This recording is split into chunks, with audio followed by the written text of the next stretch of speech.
This is the first person in the world to sell his life. He is the first publicly traded human, which means anyone online, yes, even you, can buy shares in his life and control what he does.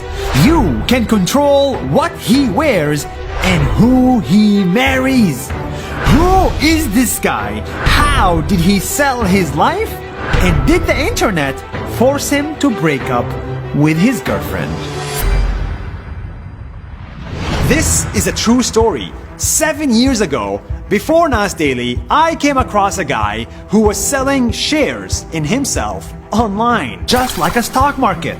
It was the strangest thing I had ever seen. So I chased him down.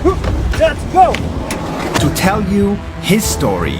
From Arizona, United States of America, I introduce you to Mike.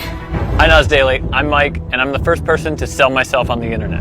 You see, Mike used to be a regular guy. His dream was to build a successful business. But that failed. So when nothing worked out, he had the crazy idea of turning himself into a business. So he divided his life into shares and invited people online to buy them for only $1 a share. It's good revenue for him and good business for them. Initially, the project was just going to be about different things that I did online.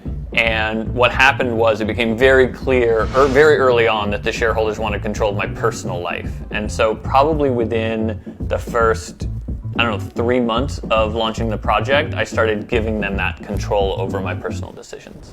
So, Mike allowed them to vote on all his personal decisions, from who he should marry to whether or not he should be able to have kids. Luckily, his shareholders allowed him to have kids. There was a time I was thinking about whether or not I should have kids, and so I just let the shareholders decide. I think of them more like my friends. So I ask their advice on everything because I trust them to make the right decisions about my life. Shareholders also vote on topics like if he should go to the gym. They said yes. If he should get in a relationship. They said yes. If he should break up from a relationship. And if he should get a new job. They said no.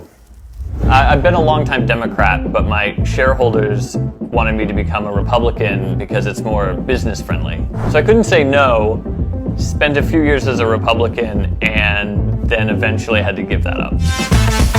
He does not agree to all results. Sometimes the people who own his life and own shares in his life have a different opinion. One of the hardest things is when I don't agree with what the shareholders decide. And what I usually try to do is give it my best faith effort. Sometimes that fails. It results in me not doing what I said that I would try to do based on their vote, but I try to always give it my best. At the end of the day, he has more than 1,000 shareholders from all around the world. Mike works exactly like a business. When more people buy his shares, the better it is for his business because the price goes up. The shareholders make profit off of him and he makes profit off of them. It's a win-win.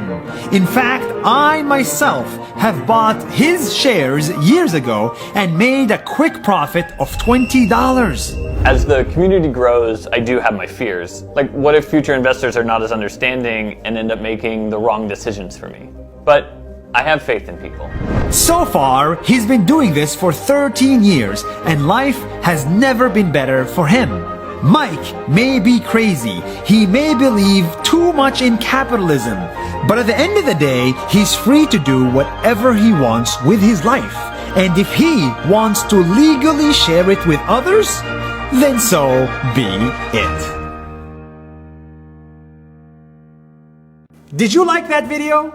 I hope so. It was a lot of effort and we're so happy to make it. In collaboration with Facebook, during the month of Ramadan, we are showing you the stories of 30 people in 30 days, and each one of these stories is more amazing than the other. I hope you continue tuning in for this special daily series. And follow us on Facebook. That's more than a minute. See you tomorrow.